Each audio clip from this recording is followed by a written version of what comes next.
Hello everyone, आप सभी का स्वागत है आपके अपने यूट्यूब चैनल में। और आज हम लोग क्लास 9 सब्जेक्ट साइंस का चैप्टर 11 कार्य तथा ऊर्जा का बेहद ही इम्पॉर्टेंट क्वेश्चंस लेकर आए हैं, जो आपके टर्म 2 एग्ज़ाम के लिए बहुत ही खास होने वाला है। तो वीडियो को शुरू से अंत तक देखिएगा, क्योंकि इस चैप्टर से टोटल 10 नंबर आने वाला है, तो वो आपका मिस ना हो, यानी वो आपका छूटे नहीं, वो आपका कंफर्म हो जाएगा इस वीडियो के थ्रू से। तो आइए वीडियो स्टार्ट करते हैं। तो आज का सबसे पहला प्रश्न है कि कार्य, ऊर्जा और शक्ति को परिभाषित करें तथा प्रत्येक का SI मात्रक लिखें। तो सबसे पहले कार्य का परिभाषा करना और उसका SI मात्रक लिखना है। तो लिखेंगे कार्य लिखकर डैश देंगे और उसके बाद लिखना है कि वस्तु पर आरोपित बल तथा बल की दिशा में उत्पन्न विस्थापन के गुणनफल को कार्य कहते हैं और कार्य का SI मात्रक जूल होता है। और फॉर्मूला लिखना रहे तो कार्य बराबर क्या होता है, तो कार्य बराबर बल गुना विस्थापन होता है। ये फॉर्मूला भी याद रख सकते हैं। इसके बाद हमें ऊर्जा को परिभाषित करना है। तो ऊर्जा को इस प्रकार से परिभाषित करेंगे कि कार्य करने की क्षमता को ऊर्जा कहते हैं और ऊर्जा का SI मात्रक जूल होता है। और याद रखिएगा, जितना कार्य होता है उतना ही ऊर्जा भी होता है। इसके बाद तीसरा, इसी में पहला प्रश्न में तीसरा हमारा पॉइंट था, शक्ति को परिभाषित करना है। तो कार्य करने की दर को, दर मतलब बट्टे में समय आएगा, तो कार्य करने की दर को शक्ति कहते हैं और इसका SI मात्रक क्या होता है, वाट होता है। तो देखिए इसका फॉर्मूला लिखना शक्ति बराबर, तो शक्ति बराबर क्या हो जाएगा, कार्य ऊपर में रख देना है और नीचे क्या हो जाएगा, समय हो जाएगा, क्योंकि दर दिया हुआ इसलिए। तो इस प्रकार से इसका भी फॉर्मूला भी आ जाएगा। अब दूसरा प्रश्न है कि 1 वाट शक्ति को परिभाषित करें। 1 वाट शक्ति, तो 1 वाट वह शक्ति है 1 वाट वह शक्ति है जो 1 सेकंड में 1 जूल कार्य करता है। 1 सेकंड में, देखिए ध्यान से, शक्ति कितना बोला हमारा, 1 वाट कौन सा होगा, तो देखिए ध्यान से। तो शक्ति का फॉर्मूला हम लोग जानते हैं कि शक्ति का फॉर्मूला जो होता है वो क्या होता है कि कार्य बट्टे क्या, समय। तो कार्य बट्टे समय होता है फॉर्मूला। तो यहाँ पर देखिए कार्य कितना बोला, कार्य बोला 1 जूल, कार्य कितना होगा, 1 जूल होगा। और कितना देर में होगा, तो समय कितना, 1 सेकंड में। 1 सेकंड में तो 1/1 का मान कितना होगा, 1। तो यानी शक्ति जो हमारा होता है इसका SI मात्रक क्या होता है, वाट। तो इसीलिए यहाँ पे क्या हो जाएगा, 1 वाट, यानी कि 1 जूल अगर कार्य हो रहा है 1 सेकंड में, तो उसी को हम लोग 1 वाट शक्ति कहते हैं। अगला प्रश्न है 1 जूल कार्य को परिभाषित करें। अब 1 जूल कार्य है, तो देखिए ध्यान से कि जब वस्तु पर लगाए गए 1 न्यूटन बल, कितना बल, 1 न्यूटन बल से बल की दिशा में विस्थापन 1 मीटर हो तो किया गया कार्य 1 जूल होता है। तो कार्य का फॉर्मूला लोग जानते हैं, W बराबर क्या होता है, बल गुना विस्थापन, यानी F × S होता है।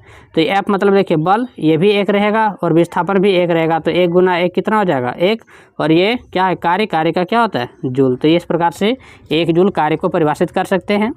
इसके बाद एक गतिज ऊर्जा और स्थितिज ऊर्जा को परिभाषित करें। तो गतिज ऊर्जा को पहले परिभाषित करेंगे कि गतिज ऊर्जा लिखकर डैश देंगे और फिर लिखेंगे किसी वस्तु पर उसकी गति के कारण निहित या उत्पन्न ऊर्जा को गतिज ऊर्जा कहते हैं। अब जैसे में अगर लिखना है तो लिख सकते हैं दौड़ता हुआ बालक, उड़ती हुई चिड़िया, ये सब एग्जाम्पल में लिख सकते हैं, या बहता हुआ पानी। और इसके बाद यहाँ पर देखिए ध्यान से कि लिखना है क्या है, स्थितिज ऊर्जा।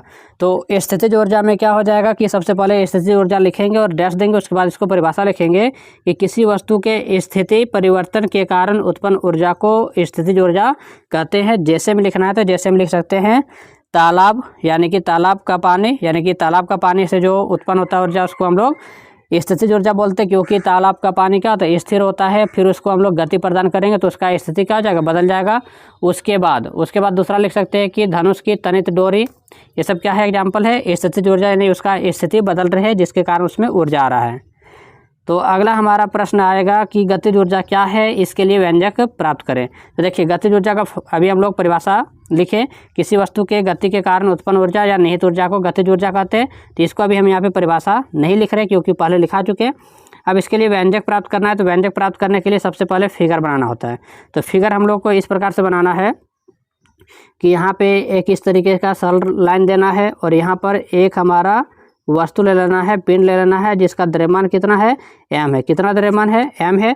और अभी रुका हुआ है, यानी कि इसका वेग क्या है, u है, इसका वेग u है। अब इस पर F बल लग रहा है, कौन सा बल, F बल लग रहा है। तो ये कितना दूरी जाएगा, तो s दूरी जाएगा। कितना, s दूरी जाने के बाद इसका जो वेग है, अभी u था और अब क्या हो जाएगा, v हो जाएगा। तो ये फिगर हमारा रहा इस तरीके का। अब इसको हम लोग यहाँ पे लिखे इस प्रकार से कि माना m द्रव्यमान की वस्तु पर F बल लगाने से s दूरी तय करने के बाद उसका वेग v हो जाता है। तो इतना लिखेंगे। उसके बाद हम लोग जानते हैं कि इस वस्तु पर कितना कार्य हुआ, तो कार्य बराबर फॉर्मूला होता है बल गुना विस्थापन। बल गुना विस्थापन यानी कि W बराबर Fs। अब देखिए F यानी जो बल होता है उसका हम लोग जानते हैं कि मास गुना एक्सेलरेशन यानी कि ma, यानी कि जो द्रव्यमान गुना त्वरण करेंगे तो बल आ जाएगा। तो देखिए F की जगह हम लोग क्या लिखे ma, उसको लिख दिए, S का S रहने दिए, तो हमारा यहाँ पे क्या बना MAS बना। अब इसको मान के चलिए समीकरण 1 मान लेते हैं, इसको क्या समीकरण 1। अब गति समीकरण का जो तीसरा समीकरण है तो तृतीय गति समीकरण से तो ये हो जाएगा। अब ध्यान से कोई भी चीज़ अगर रुका हुआ है तो उसका u का मान क्या होता है, u का मान 0 होता है, u का मान क्या 0 होता है। तो यहाँ पे ये भी वस्तु क्या था रुका हुआ, यानी v² माइनस u², तो u² 0 तो 0 का स्क्वायर 0 यानी खत्म हो चुका। तो क्या हुआ v² बराबर 2s। देखिए v² बराबर क्या है 2as है। तो यहाँ जो 2 यहाँ पे इंटू में इधर आएगा क्या होगा डिवाइड हो जाएगा, तो यहाँ पे क्या बचेगा as। तो as के जगह हम लोग क्या लिखेंगे v²/2, v²/2 लिखेंगे। अब गौर कीजिए यही वाला है ना, तो यहाँ पे देखिए as है, इसके जगह पे v²/2 लिखना है, v²/2 लिखना है। तब लिखेंगे समीकरण 1 से। अब W बराबर क्या, तो W बराबर क्या हुआ कि पहले से m था और as के बदले में हम लोग क्या लिखे, तो as के बदले में हम लोग लिखे v²/2। तो ये 2 को बाहर निकाल लेंगे तो क्या हो जाएगा, तो हाफ हो जाएगा। फिर ये m का m रहेगा और v का v, तो mv²। यही कार्य हुआ। और कार्य हमारा जानते हैं कि कार्य क्या होता है, ऊर्जा के बराबर होता है। तो यहाँ पे कौन सा ऊर्जा, गतिज ऊर्जा, तो गतिज ऊर्जा बराबर लिख देंगे क्या हाफ का हाफ लिखेंगे, m का m लिखेंगे और v² का v²। तो यही इसका व्यंजक प्राप्त हो जाएगा। और बहुत ही इंपॉर्टेंट है, जो सेकंड टर्म में आने ही वाला है, कंफर्म है, इसको सही प्रकार से कर लीजिएगा। 5 नंबर का रहेगा इसका परिभाषा और इसका ये व्यंजक प्राप्त करना। अगला प्रश्न है कि 15 kg द्रव्यमान की एक वस्तु 4 मीटर प्रति सेकंड के एक समान वेग से गतिशील है, तो वस्तु की गतिज ऊर्जा कितनी होगी। गतिज ऊर्जा का फॉर्मूला आप लोग जानते हैं, गतिज ऊर्जा को E के द्वारा सूचित करते हैं कि हाफ mv²। गौर से देखिए m कितना अभी दिया हुआ है, तो यहाँ पे देखिए प्रश्न में 15 kg दिया हुआ है, तो 15 लिखेंगे और v² क्या है 4, तो 4 का स्क्वायर, 4 का स्क्वायर। अब बताइए 4 का स्क्वायर कितना हो जाएगा, तो 4 का स्क्वायर 16, 4 का स्क्वायर 16 हो जाएगा। तो यहाँ पे ये हाफ ही रहेगा, फिर 15 का 15 रहेगा और ये 16 हो जाएगा। अब 2 से 16 कितना बार में कैंसिल आउट होगा, तो 8 बार में।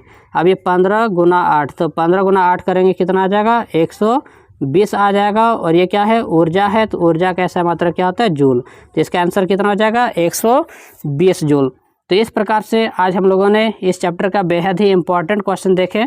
आई होप आपको यह वीडियो अच्छा लगा होगा, और यदि वीडियो अच्छा लगे तो वीडियो को लाइक शेयर और चैनल को सब्सक्राइब करना ना भूलें। साथ ही बेल आइकन को भी दबा दीजिएगा, जिससे हमारे आने वाले हर एक नए वीडियो की नोटिफिकेशन आपको टाइम पर मिलते रहे। Thank you.